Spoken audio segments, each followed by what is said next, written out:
Hello Capricorn, maligayang pagbabalik. Ito na naman tayo sa Tagalog reading. Sun, Moon, Rising Sign and Venus. General reading para sa sign ng Capricorn para sa October 2024. Kunin nyo lang kung ano yung na-resonate kayo. Kapon nyo yung hindi. Kung hindi nakarelate, okay lang yan. Maaari ang susunod na mensahe ang siyang makaka-relate tayo. At pagpasensya nyo na po ang mga ingay ng mga fur babies na mga kapitbahay namin. Sana naiintindihan nyo pa rin ang aking mensahe. Naniniwala ako, meron tayong mapupulot dito, lalo na yung oracle card sa dulo. At meron tong extended. Kung gusto nyo lang naman, kung gusto nyo makuha yung extended reading, kunin ko yung tatlong pinakamalakas na cards. Malakas na hindi textbook malakas malakas kung ano yung feel ko na malakas, yung sabi ng, dahil intuitive tarot reader tayo, sabi ng ating intuition, speaking of intuition, Capricorn, intuition na malakas sa reading mo, kasi not necessarily major arcana malakas, by textbook malakas yun. Oo. So yun, punta lang kayo dun sa Instagram ko, nasa description box, follow nyo and then comment kayo ng bawa dito Capricorn, comment kayo Capricorn, tapos di-DM ko sa inyo yung link sa extended reading. Kung may kaibigan kayo na subscriber ko din, may kilala kayo,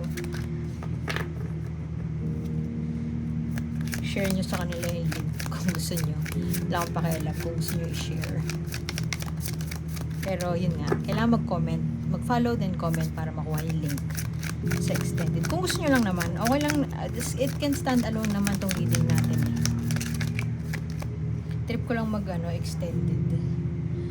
Anong dinadamdam mo, Capricorn? May dinadamdam ka ba ngayon? Merong isang bagay, let's say project, na parang napurnada. May napurnada sa plano ni Capricorn. Pwede din na akala mo matatapos na yung project, let's say last week, pero may na-derail, na-delay ng konti, may napurnadang plano, may isi-celebrate. Bawa, kung yung iba sa inyo ay ikakasal na sana, hindi natuloy yung kasal, hindi ko alam kung ano nangyari, pero hindi natuloy ang kasal o hindi natuloy ang isang pagsasalo-salo, siguro dahil ewan ko, pumasok sa isip ko grief, merong nawala sa pamilya, merong hindi inaasahang bagay na biglang pumasok sa buhay ni Capricorn. Maaring ngayon, sorry sa term, pero mas maintindihan nyo siguro kung yun yung gamitin kong term. Solo baliw si Capricorn ngayon. Meron siya siguro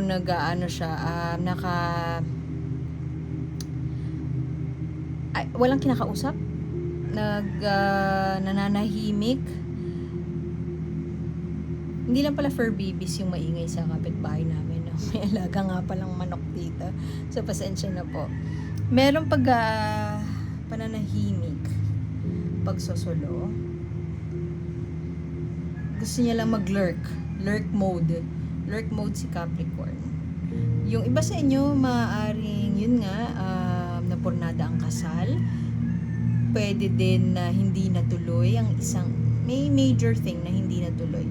Dahil si Capricorn, nagsustock pa siya dun sa, halimbawa, no, hindi natuloy yung kasal, kinall off niya yung engagement. Pero si Capricorn, nanahimik siya, pwedeng nagre-recover, pero may pagsisilip pa. Pwede din na may ka-deal kayo, itong kakonect nyo ay isang Virgo din, ay isang Virgo, earth sign din, I mean.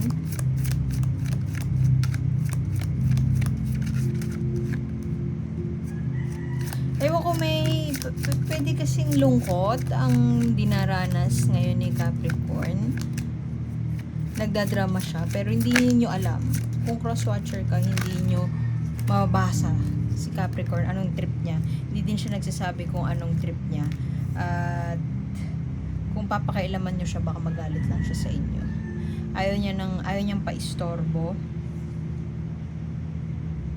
Maari kasing yung promotion, halimbawa promotion, pwedeng promotion to, tas ina-expect na siya ni Capricorn na mangyari sa buhay niya, pero hindi nangyari.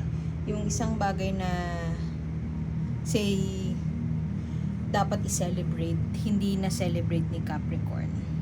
Kung may Virgo kang kausap, or ewan ko, ex pa to, o currently karelasyon, maaaring may pinagtatalunan kayong isang bagay na hindi kayo makapag-agree to disagree sa isang bagay. At pwede din na ginost ka nito, ginost ka ni Virgo. Pwede din na hindi mo mabasa kung ano yung trip niya, pero para sa'yo, nasabi mo naman na kung ano yung gusto mong mangyari. Parang hindi makaramdam, manhid ba tong partner ko, ganun. Kung sa trabaho naman ito, pwede din ganun din. Manhid ba tong boss ko? Manhid ba tong katrabaho ko? Parang ayoko na siyang, pagod na ako kaka-express kung ano yung kailangan ko, kasi parang hindi naman siya nakikinig. At pagod na ako kakaisip ng game plan kasi wala din namang nangyayari, or parang ako na lang lagi yung gumagawa ng ako na lang lagi yung nag-e-effort, ako na lang lagi yung tumatrabaho, medyo napapagod na. So parang si Capricorn na may pinag-iisipan siya, o pwede din na nagko-contemplate siya kung ano yung, parang ano ba to, wala pa sa planning stage, more on pag-iisip pa lang, parang ano ba tong nararamdaman ko, bakit ko to nararamdaman, may pagkukulang ba, saan ako nagkulang saan ako nagkulang mag-express, ako ba sila ba may pagkukulang, o maaaring ako ang nagkulang. Ito kasi pag alis to hindi ko masabi na ikaw yung umalis o yung partner mo yung umalis. Kung ano man yung isang bagay na hindi natuloy na akala mo, alam mo yung pera na naging bato pa, ganun tong spread na to. Hindi siya, wala masyadong pera ako nakikita, pero more on feelings and head space. So maaaring sa relasyon ito hindi makaalis si Capricorn, kasi parang iniisip niya na baka wrong move kung aalis ako. Kung kung ikaw naman yung iniwan, Capricorn, parang iniisip mo, ba't ganun? Saan ako nagkulang? Yun nga, saan ako nagkulang? Sa ngayon, maaaring itong self-restraint mode, pinipigil mo yung sarili mo kasi siguro ayaw mong nire-regulate mo emotions mo. Ganun ka ka-mature, Capricorn. Ayaw mo mag-lash out sa mga tao sa paligid mo dahil lang may nararamdaman ka na hindi mo ma-express. May nararamdaman kang hindi mo ma-explain. Hindi mo alam kung lungkot ba ito, hindi mo alam kung nawawalan ka na ba ng pag-asa, hindi mo alam kung pagod lang ba to, hindi mo alam, baka gutom lang, ganon. Ito may pag-alis to pero reverse mo siya nakuha. Maaaring far off pa yung plano or decision na umalis, kasi feeling mo hindi siya yung option sa ngayon, yung umalis, iwan tong sitwasyon na to. Maaaring naiwan ka na nga, pero maaaring iniisip mo din na deserve pa nitong taong to ang second chance, or deserve pang mapatawad tong taong to, or deserve pa na pag-usapan, pero hindi ka na masaya. Hindi ka na masaya, Capricorn. Hindi na siya emotionally fulfilling para sa'yo. Pwedeng PP dito, postpartum depression, maaaring yung iba sa inyo kapapanganak lang, tas akala mo happy ka, magiging masaya, maliwanag ang buhay paglabas ni baby, pero bakit parang pinagsisisihan, or parang hindi mo masabi na lungkot kasi hindi mo nga ma-pinpoint kung ano yung nararamdaman mo, hindi mo siya ma-express ng gagaling, pero may nararamdaman kang bigat, or alam mo yun, tutukuan ka ng baril sa ulo, tanungin ka, masaya ka ba o hindi, mas leaning towards ka dun sa hindi. Meron ng mga bagay, siguro meron kang goals or aspirations, halimbawa gusto mo by October or end of the year na promote ka na, or gusto mo at the end of the year nakaalis ka na ng bansa, pero may isang nangyaring bagay na napurnada ang plano. Napurnada yun, at maaaring yun ay ang pagdating ni baby. Yun nga lang nga, kaya siguro hindi mo din ma-pinpoint, hindi mo masabi na masaya, nor malungkot ka, nor depressed ka, hindi mo alam kung saan nanggagaling, hindi mo alam kung ano itong emosyon na to. Siguro hindi mo ma-pinpoint kung ano yung emosyon na yun, kasi nga, you're supposed to be happy, di ba? Sa pagdating ng bata. Pero hindi mo, for the life of you, hindi mo ma-push yung sarili mo na maging maligaya. Dahil may bagay nga na napurnada, nasira ay yung plano mo.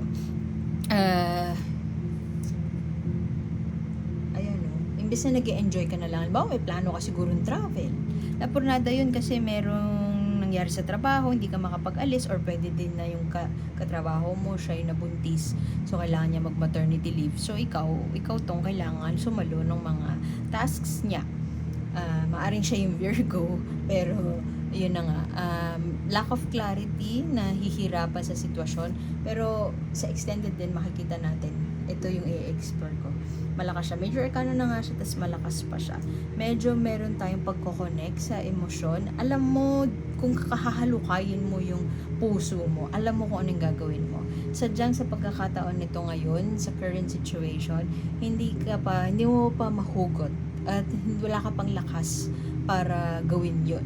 Maaaring kung wala kang trabaho, itong Capricorn na nakikinig ngayon, maaaring kung wala kang trabaho, halimbawa, sabi mo, October mag-a-apply ka na, or October may job offer na ako, yun yung goal ko. Pero, nagkasakit ka bigla, o kaya nagkaroon ng emergency sa bahay, may unnecessary na gastos, kaya hindi ka hindi mo ma-celebrate yung kinita mo, yung savings mo. Kasi nga, yun nga, may emergency. Pero, part of you, halimbawa gusto mo na ulit mag-apply ng trabaho, gusto mo na ulit kumuha ng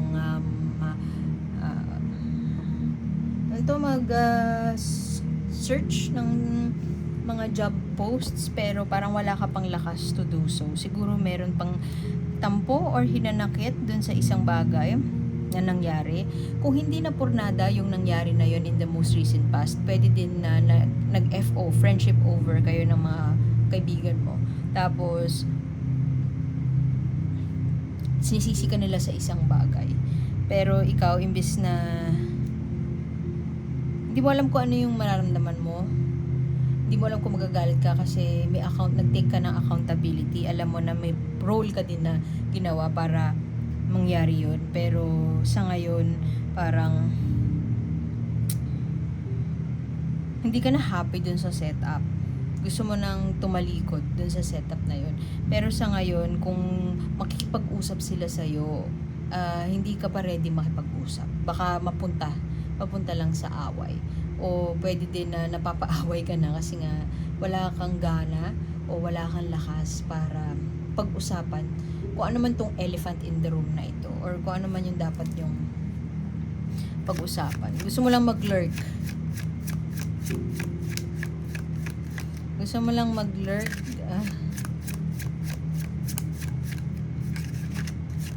Gusto mo steady lang. Parang galit ka sa mundo ngayon. Huwag niyo akong kausapin. Parang ganun.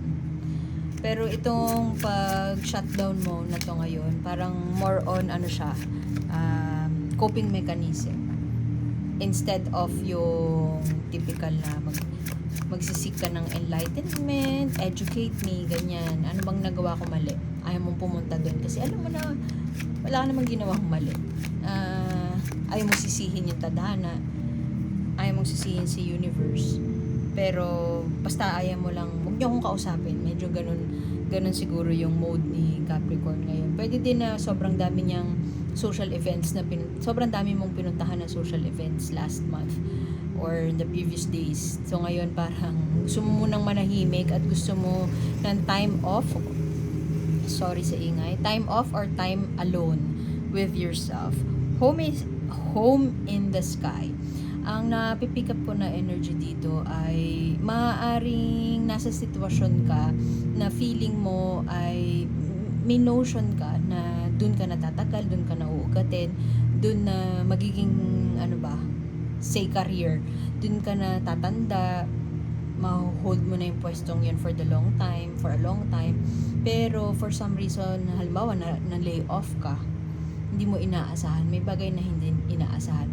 Ngayon, itong oracle card na ito, itong mensahe na to ni universe ay imbitasyon sa'yo para balikan kung ano para sa'yo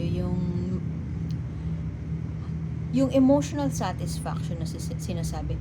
How does that look sa'yo? Marami bang pera ang makakapagpaligaya sa'yo?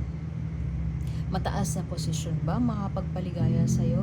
O maging mag-earn lang ng sapat at makasama, makapiling ang pamilya, yun ba? Halimbawa, nasa abroad ka, nagtatrabaho ka sa abroad, sanang home mo, kung nasan ka ngayon, maaaring hindi ito ang tamang hindi ito yung refuge, hindi ito yung bagay na magbibigay sa'yo ng emotional satisfaction.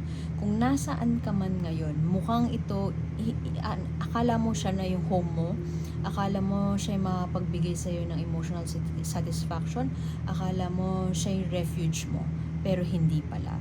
Ngayon, hanapin mo kung ano yung home na yun, o yung picture of a home to you. What does that look like? How does it feel to be in that home? Ano yung vision mo ng home? Kasi maaaring confused tayo sa ngayon at parang nahihirapan tayong i-proseso yung nararamdaman natin. Kasi all along, na-condition tayo or iniisip mo na kung nasaan ka ngayon, ay dun ka na talaga magta-thrive. Ngayon, may dumating na hindi inaasahang pagkakataon, ma-realize mo na hindi pala siya yung home na akala mong home. Hindi pala siya yung bagay na akala mong magbibigay sa'yo ng yung parang kumbaga katuparan ng iyong mga pangarap. Hindi pala siya yun. Yung akala mo for the longest time, kung ano yung binild mo na home. Bawa, nagpatayo ka ng bahay, literal. Nagpatayo ka ng bahay, tapos na-realize mo na, shit, ayoko pala tong lugar na to, binabaha. Yung gano'n, napaka-literal, di ba? Pero pwede kasing gano'n, si Capricorn, since hardworking si Capricorn. Hanapin mo yung safe haven na yon. Maaari din na baka kailangan mong mag-go for an adventure, tapos gasgas na, pero ito yun yung guard na yun. Go out of your comfort zone. San yung home na yun? Ano yung bagong mga experience? Baka kailangan mo mag-journey. O ano yung mga experience na hindi mo na-try dati na kailangan mong matry ngayon? Kasi maaaring nandoon yung nandun yung puso mo. Dun ka liligaya. Okay? Iwan ko na yun. Dun ang continuation na ito. May extended to. I-explore natin yung mga cards. Dadagdagan natin. So, punta lang sa IG, follow, comment Capricorn, and then DM ko sa inyo yung link ng extended. So, salamat Capricorn, at sana